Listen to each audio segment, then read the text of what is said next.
बेटा आज हम अपना नेक्स्ट टॉपिक शुरू करने जा रहे हैं जिसका नाम है नेता और अनुयायी। आपकी एनसीईआरटी की बुक का ये पेज नंबर 292 है, जिसमें आपको एक चित्र दिखाई दे रहा है जो कि रानी लक्ष्मीबाई का एक प्रचलित चित्र है और उसके नीचे ही दूसरा चित्र दिखाया गया है जो कि नाना साहिब का है। ठीक है। 1858 के अंत में जब विद्रोह विफल हो गया तो नाना साहिब भागकर नेपाल चले गए। उनके भागने की घटना को नाना साहिब के साहस और बहादुरी की कहानी का हिस्सा बताया जाता है। ठीक है, तो ये चित्र किसके हैं, क्योंकि चित्र से संबंधित क्वेश्चन भी आपके एग्जाम में आते हैं, इसलिए मैंने आपको बताया कि ये चित्र किसके हैं। अब हम अपना टॉपिक शुरू कर रहे हैं, नेता और अनुयायी। अंग्रेज़ों से लोहा लेने के लिए, नेतृत्व करने के लिए और उस संगठन के लिए एक नेता की आवश्यकता थी। अंग्रेज़ों से पहले नेताओं की भूमिका निभाते थे। जैसा कि हम पीछे देख चुके हैं कि मेरठ के सिपाहियों ने सबसे पहले जो काम किया उनमें यह था कि ये फ़ौरन दिल्ली गए। उन्होंने बूढ़े मुगल शासक को अपना नेता घोषित कर दिया। ठीक है। बहादुर शाह इस खबर पर भयभीत और बेचैन दिखाई दिए। बहादुर शाह ने नाम मात्र का नेता बनने की जिम्मेदारी भी तब स्वीकार की जब कुछ सिपाही शाही शिष्टाचार की अवहेलना करते हुए जबरन लाल किले के मुगल दरबार में घुसे। बहादुर शाह के पास वाकई कोई चारा नहीं बचा था। अन्य स्थानों पर भी छोटे पैमाने पर ही सही इसी तरह के दृश्य घट चुके थे। अब हम बात करेंगे कानपुर के सिपाहियों की। कानपुर में सिपाहियों और शहर के लोगों पेशवा बाजीराव द्वितीय के उत्तराधिकारी नाना साहिब के सामने बगावत की डोर। लक्ष्मीबाई के भाई कहा जाता था नाना साहिब को। बाजीराव ने पाला पोसा था लक्ष्मीबाई को। और इसके बाद क्या है, ये नाना साहिब के साथ ही इनका लालन पालन जो है उन्हीं की तरह से किया गया था। अधिकारी नाना साहिब के साथ बगावत की बागडोर संभालने के सिवा और कोई विकल्प ही नहीं छोड़ा था। झांसी में रानी को आम जनता के दबाव में बगावत नेतृत्व संभालना पड़ा। कुछ ऐसी ही स्थिति बिहार में आरा स्थानीय जमींदार कुंवर सिंह की थी। अवध में नवाब वाजिद अली शाह जैसे लोकप्रिय शासक को गद्दी से हटा दिए जाने और उनके राज्य पर कब्जा कर लेने की यादें लोगों के जहन में अभी भी ताज़ा थी। लखनऊ में ब्रिटिश राज के ढहने की खबर पर लोगों ने नवाब के युवा बेटे बिरजिस कद्र को अपना नेता घोषित कर दिया। सभी जगहों पर नेता दरबारों से जुड़े व्यक्ति, रानियां, राजा, नवाब, तालुकादार नहीं थे। अक्सर विद्रोह का संदेश आम पुरुष एवं महिलाओं के जरिए कुछ स्थानों पर धार्मिक लोगों के जरिए भी फैल रहा था। ठीक है। मेरठ से इस आशय की खबरें आ रही थी कि वहां हाथी पर सवार एक फकीर को देखा गया था जिसके सिपाही बार बार मिलने जाते थे। लखनऊ में अवध पर कब्जे के बाद बहुत सारे धार्मिक नेता और स्वयंभू पैगंबर प्रचारक ब्रिटिश राज को नेस्ताभूत करने का लक्ष्य जगा रहे थे। अन्य स्थानों पर किसानों, जमींदारों, आदिवासियों को विद्रोह के लिए उकसाते हुए कई स्थानीय नेता सामने आ चुके थे। ठीक है। शाहमल ने उत्तर प्रदेश में बड़ौत परगना के गांव वालों को संगठित किया।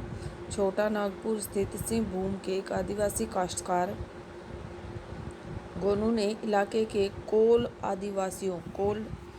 जाति का नाम है, कोल आदिवासियों का नेतृत्व संभाला हुआ था। ठीक है। फिर यहाँ मैं आपको बताऊंगी एक छोटा सा संस्मरण यहाँ पर दिया गया है। मैंने आपको बताया था कि पैसेज बेस्ड क्वेश्चन भी आते हैं आपके। ठीक है। पिक्चर बेस्ड क्वेश्चन आते हैं और पैसेज बेस्ड क्वेश्चन आते हैं, तो ये पैसेज बेस्ड है यहाँ पर, तो अभी हम इसको पढ़ेंगे। ठीक है। 1857 के दो विद्रोही शाहमल और मौलवी अहमदुल्ला शाह की यहाँ पर जिक्र किया गया है। शाहमल उत्तर प्रदेश के बड़ौत परगना के एक बड़े गांव के रहने वाले थे। अब जैसे यहाँ क्वेश्चन बन रहा है, शाहमल कौन थे। ठीक है। तो शाहमल उत्तर प्रदेश के बड़ौत परगना के एक बड़े गांव के रहने वाले थे। वह एक जाट कुटुंब से संबंध रखते थे जो 84 गांव में फैला हुआ था।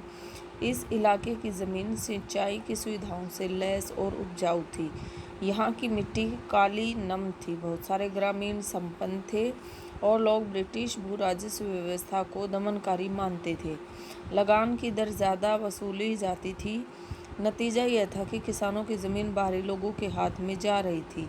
इलाके में आने वाले व्यापारी और महाजन ज़मीन पर कब्जा करते जा रहे थे। तो दूसरा क्वेश्चन बन रहा है कि जो 84 गांव है, 84 परगना जिसको बोला गया है, 84 देश जिसको बोला गया है, यहाँ की ज़मीनों पर कब्जा कौन लोग कर रहे थे। ठीक है, शामल के 84 देश के मुखियाओं काश्तकारों को संगठित किया। शामल ने किसको संगठित किया? तो नेक्स्ट क्वेश्चन बन रहा है आपका, शामल ने 84 देश के मुखियाओं और काश्तकारों को संगठित किया। इसके लिए उन्होंने रात के साय में गांव-गांव जाकर बात की, लोगों को अंग्रेज़ों के खिलाफ विद्रोह के लिए तैयार किया। बहुत सारे दूसरे स्थानों की तरह यहाँ भी अंग्रेज़ों के खिलाफ आंदोलन एक व्यापक विद्रोह में तब्दील हो गया। अब विरोध उत्पीड़न और अन्याय के तमाम चिन्हों के खिलाफ होने लगे। किसान अपने खेत छोड़कर निकल पड़े, महाजनों व्यापारियों के घर बार लूटने लगे। बेदखल भूस्वामियों ने छीन चुकी ज़मीनों पर दोबारा कब्जा कर लिया। शामल के आदमियों ने सरकारी इमारतों पर हमला किया, नदी का पुल ध्वस्त कर दिया और पक्की सड़कों को खोद डाला। इसकी एक वजह यह थी कि वे सरकारी फौजों का रास्ता रोकना चाहते थे। दूसरी वजह यह थी कि पुलों और सड़कों को ब्रिटिश शासन का प्रतीक माना जाता था। उन्होंने दिल्ली में विद्रोह करने वाले सिपाहियों को रसद पहुंचाई। ब्रिटिश हेडक्वार्टर व मेरठ के बीच तमाम सरकारी संचार बंद कर दिया गया। स्थानीय स्तर पर राजा कहलाने वाले शामल ने एक अंग्रेज़ अफसर के बंगले में डेरा डाला, उसे न्याय भवन का नाम दिया और वहीं से झगड़ों और विवादों का फैसला करने लगे। उन्होंने गुप्तचरी का भी हैरत अंगेज़ नेटवर्क स्थापित कर लिया था। कुछ समय के लिए लोगों को लगा कि फिरंगी राज खत्म हो चुका है और उनका राज आ गया है। जुलाई 1857 में शामल को युद्ध में मार दिया गया। ठीक है, नेक्स्ट क्वेश्चन बन रहा है कि शामल ने किस बंगले पर डेरा डाला और उसे क्या नाम दिया? तो अंग्रेज़ी अफसर के बंगले में डेरा डाला और उसे न्याय भवन का नाम दिया गया। फिर शामल के राज का अंत कब हुआ? 1857 में। ठीक है, ये क्वेश्चन इस तरह से बन जाएंगे इसमें से। अभी हम पढ़ेंगे नेक्स्ट वाला, मौलवी अहमदुल्ला शाह। क्या नाम है? मौलवी अहमदुल्ला शाह। तो मौलवी अहमदुल्ला शाह 1857 के विद्रोह में अहम भूमिका निभाने वाले बहुत सारे मौलवियों में से एक थे। हैदराबाद में शिक्षित शाह काफ़ी कम उम्र में ही उपदेशक बन गए थे। देखिए, याद रखना है आपको, मौलवी अहमद शाह 1857 के विद्रोह में अहम भूमिका निभाने वाले बहुत सारे मौलवियों में से एक थे। हैदराबाद में शिक्षित शाह काफ़ी उम्र में ही उपदेशक बन गए थे। 1856 में उन्हें अंग्रेज़ों के खिलाफ जिहाद का प्रचार करते और लोगों को विद्रोह के लिए तैयार करते हुए गांव-गांव जाते देखा गया था।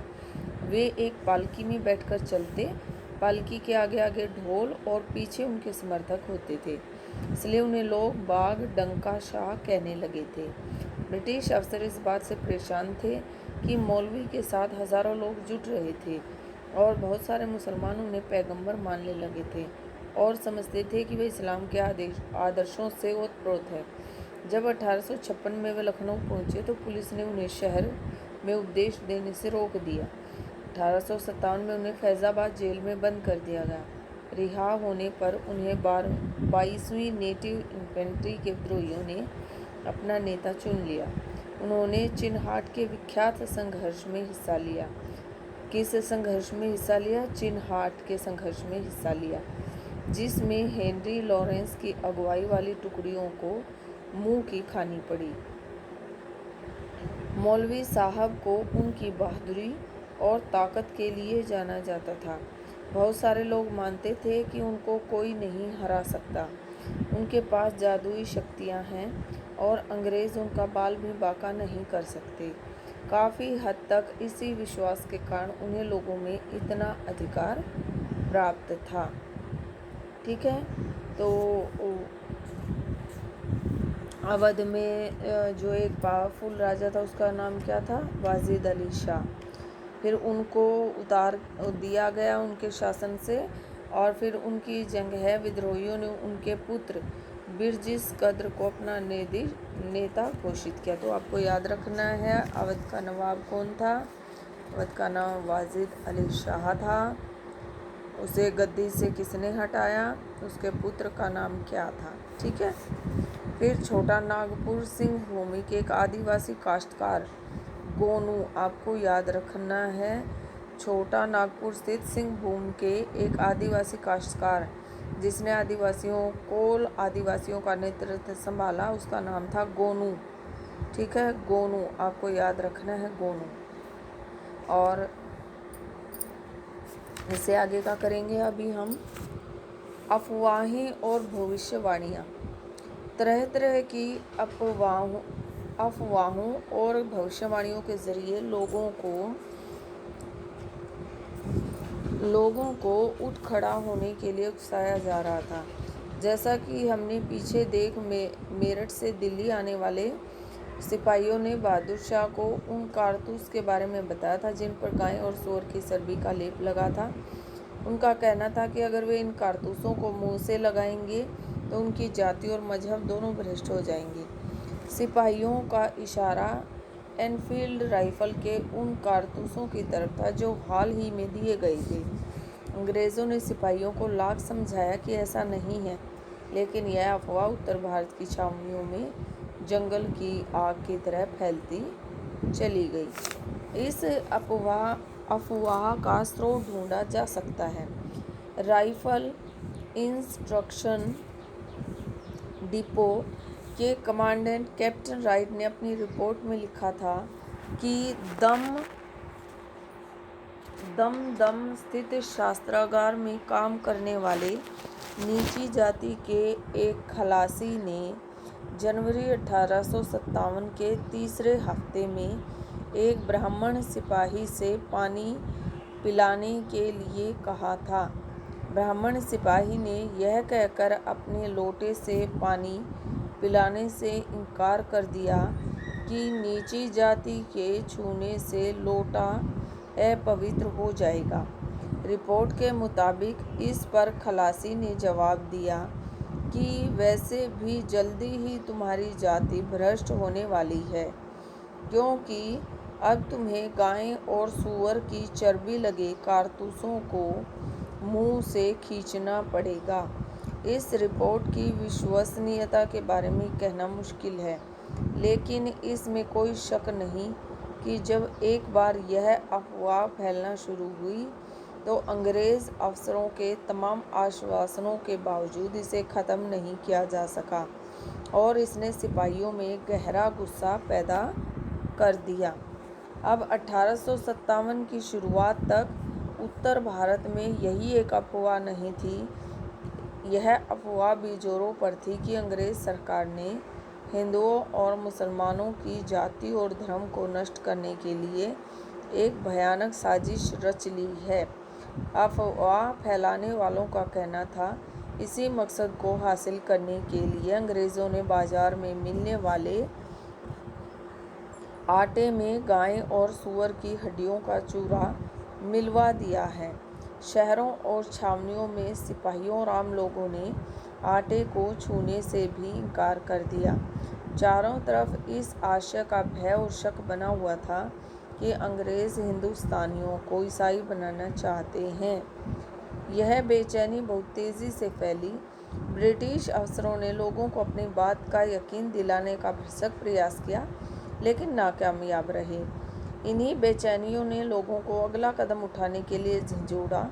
किसी बड़ी कार्रवाई के आह्वान को इस भविष्यवाणी से और बल मिला कि प्लासी की जंग के 100 साल पूरा होते ही 23 जून 1857 को अंग्रेज़ी राज खत्म हो जाएगा। तो यहाँ क्वेश्चन बन रहा है कि कौन सी भविष्यवाणी को बल मिला। तो आपको याद रखना है, प्लासी की जंग के 100 साल पूरे होने पर 1857 में अंग्रेज़ राज खत्म होने की भविष्यवाणी की गई। इस चित्र को देखें। जैसा कि मैंने आपको बताया है कि चित्र आपको रिमाइंड करने बहुत ही ज़रूरी हैं। हेनरी हॉर्डिंग फ्रांसिस ग्रांट द्वारा बनाया गया चित्र है ये। इसमें गवर्नर जनरल के तौर पर हॉर्डिंग ने सैनिक साजो सामान के आधुनिकीकरण का प्रयास किया है। उसने जिन एनफील्ड राइफलों का इस्तेमाल शुरू किया उसमें चिकने कारतूसों का इस्तेमाल होता था, जिनके खिलाफ सिपाहियों ने विद्रोह किया था। अफवाह कौन कौन सी फैलाई गई? एक तो आटे में गाय और आटे में सूअर और गाय की हड्डियों का चूरा मिलवा दिया गया था। दूसरी अफवाह फैलाई गई कि जो कारतूस हैं वो सूअर और गाय की चर्बी से बने हुए, जिन्हें मुंह से खोलना पड़ेगा। तो इस तरह से दो हमने यहाँ अलग अलग अफवाहें सुनी, जिसके कारण जो है सैनिक विद्रोह हुआ, उसकी पृष्ठभूमि तैयार हुई और 1857 में जो ये फर्स्ट आपका जो सैनिक विद्रोह है वो सामने आया। अब हम बात करेंगे कि उत्तर भारत के विभिन्न भागों से गांवों के अंदर जो हैं चपातियां बांटने की रिपोर्टें भी आ रही थी।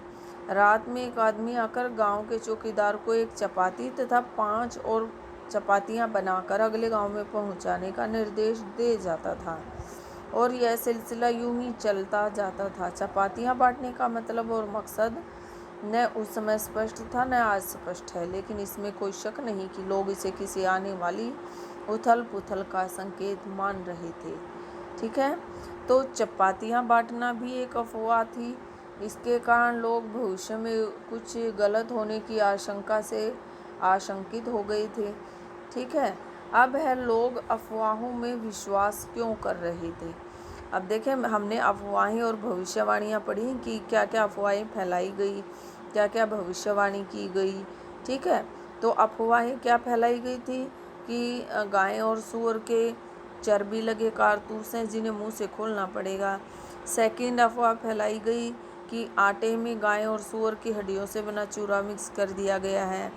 फिर एक भविष्यवाणी की गई कि 23 जून 1857 को अंग्रेज़ी राज ख़त्म हो जाएगा। फिर अगली जो अफवाह है वो फैलाई गई कि एक व्यक्ति जो है वो आता है और उत्तर भारत के गांव में, और वो एक चपाती बना के किसी को दे जाता है, और उस एक व्यक्ति जिसको वो चपाती दे के जाता है उसको जिम्मेवारी हो जाती है कि अगली 5 चपातियाँ बना के वो अगले गांव के बनाकर अगले गांव में पहुंचा देगा। तो इस तरह से लोगों में ऐसी आशंका भी व्याप्त हो गई कि अब न जाने और कौन सी नई मुसीबत आने वाली है। ठीक है, तो अभी हम आगे बात करेंगे कि लोगों को विश्वास क्यों हो रहा था। इतिहासकारों में इतिहास में अफवाहों और भविष्यवाणियों की ताकत को सिर्फ इस आधार पर नहीं समझा जा सकता कि वे वाकई में सच थी या नहीं। हमें यह देखना चाहिए कि जो उन पर यकीन कर रहे थे उनकी मानसिकता के बारे में इनसे क्या पता चलता है, कैसी मानसिकता के लोग थे वो। ये अफवाहें और भविष्यवाणियाँ उनके भय, उनकी आशंकाओं, उनके विश्वासों, उनकी प्रतिबद्धताओं के बारे में क्या बताती हैं। अफवाह तभी फैलती है जब उसमें लोगों के जहन में गहरे दबे डर और संदेह की अनगूंज जो सुनाई न दे, ऐसी आवाज़ सुनाई देती है। 1857 की इन अफवाहों को 1820 के दशक से अंग्रेज़ों द्वारा अपनाई जा रही नीतियों के संदर्भ में देखा जाए तो उनका मतलब ज़्यादा आसानी से समझा जा सकता है। जैसा कि आपको मालूम होगा, governor general Lord William Bentinck के नेतृत्व में उसी समय से ब्रिटिश सरकार पश्चिमी शिक्षा, पश्चिमी विचारों, पश्चिमी संस्थानों के जरिए भारतीय समाज को सुधारने के लिए खास तरह की नीतियां लागू कर रही थी। भारतीय समाज के कुछ तबकों की सहायता से उन्होंने अंग्रेजी माध्यम के स्कूल, कॉलेज और विश्वविद्यालय स्थापित किए थे, जिनमें पश्चिमी विज्ञान और उदार कलाओं के बारे में पढ़ाया जाता था। अंग्रेज़ों ने सती प्रथा को ख़त्म करने के लिए 1829 ईस्वी में और हिंदू विधवा विवाह को वैधता देने के लिए कानून बनाए थे। तो आपको याद रखना है कि अंग्रेज़ों के द्वारा भारत में सती प्रथा को ख़त्म करने के लिए और हिंदू विधवा विवाह को वैधता प्रदान करने के लिए कानून बनाए थे। और ये किसके टाइम में हुआ था? लॉर्ड विलियम बेंटिंग, आपको याद रखना है, उनके नेतृत्व में ये जो कानून है वो बनाए गए थे। ठीक है।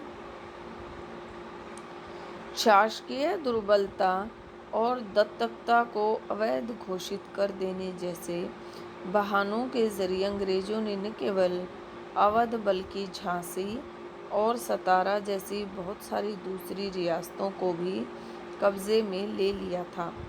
जैसे ही ऐसी कोई रियासत या इलाका उनके कब्जे में आता था, वहाँ अंग्रेज अपने ढंग की शासन व्यवस्था, अपने कानून, भूमि विवादों के निपटारे की अपनी पद्धति और भू राजस्व वसूली की अपनी व्यवस्था लागू कर देते थे।